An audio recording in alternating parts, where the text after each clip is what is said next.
Welcome to new TV Telugu. ఇప్పుడు AP top 10 చూద్దాం.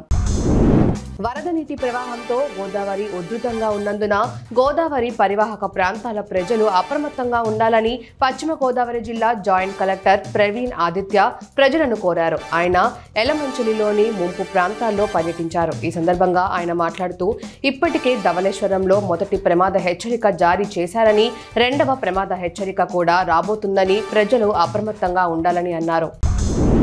చెవిరెడ్డి కార్యకర్తలను రెచ్చగొట్టే విధానం మానుకోలేకపోతే అధికారులతో పాటు అవమానం పాలవడం తప్పదని టీడీపీ తిరుపతి రూరల్ మండల అధ్యక్షుడు ఈశ్వర్ రెడ్డి హెచ్చరించారు. తిరుపతి ప్రెస్ క్లబ్ లో ఈశ్వర్ రెడ్డి కార్యకర్తలతో కలిసి ప్రెస్ మీట్ నిర్వహించారు. ప్రజలకు హత్యాయత్నం జరిగింది కానీ గాయాలు తగలలేదు అంటావా?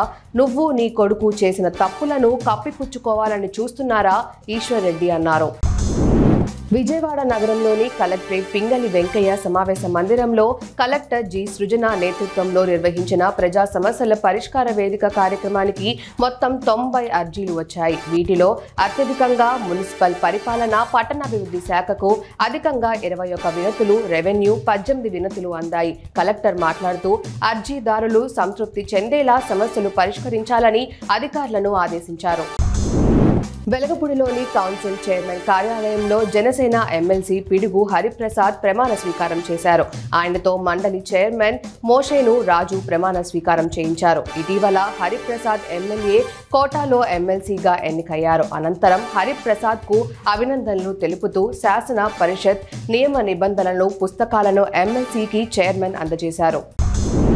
వైసీపీ నాయకులు చేస్తున్న దౌర్జన్యాలను, దాడులను అరికట్టాలని రాష్ట్ర కార్యదర్శి, తెలుగుదేశం పార్టీ బీసీ సాధికార సమితి రాష్ట్ర కన్వీనర్, జాతీయ బీసీ సంక్షేమ సంఘం జాతీయ కన్వీనర్ ఏవీఆర్ ప్రసాద్ డిమాండ్ చేశారు. నంద్యాల పట్టణంలో నిర్వహించిన సమావేశంలో వారు మాట్లాడుతూ ఏపీలో తెలుగుదేశం పార్టీ ప్రభుత్వం వచ్చి 40 రోజులకే నారా చంద్రబాబు నాయుడు రాష్ట్రాన్ని అభివృద్ధిలో నడిపిస్తున్నారన్నారు.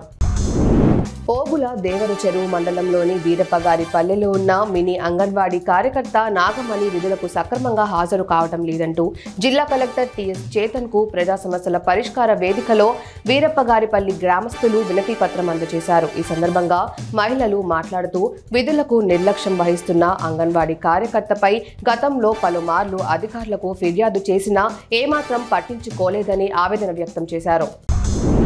రాష్ట్ర ప్రభుత్వం పైడిగాం ప్రాజెక్టు ఆధునీకరణకు 17 కోట్ల రూపాయలు వెంటనే మంజూరు చేయాలని సిపిఎం జిల్లా కార్యదర్శి డి గోవిందరావు, కార్యదర్శి వర్గ సభ్యులు కె మోహన్ రావు, జిల్లా కమిటీ సభ్యులు కె నాగమణి ప్రభుత్వాన్ని డిమాండ్ చేశారు. సోంపేట మండలంలోని పైడిగాం ప్రాజెక్టును సిపిఎం ప్రతినిధి బృందం పరిశీలించారు. వారు మాట్లాడుతూ పైడిగాం ప్రాజెక్టు ఆయకట్ట సుమారు 5,000 ఎకరాలున్నారు.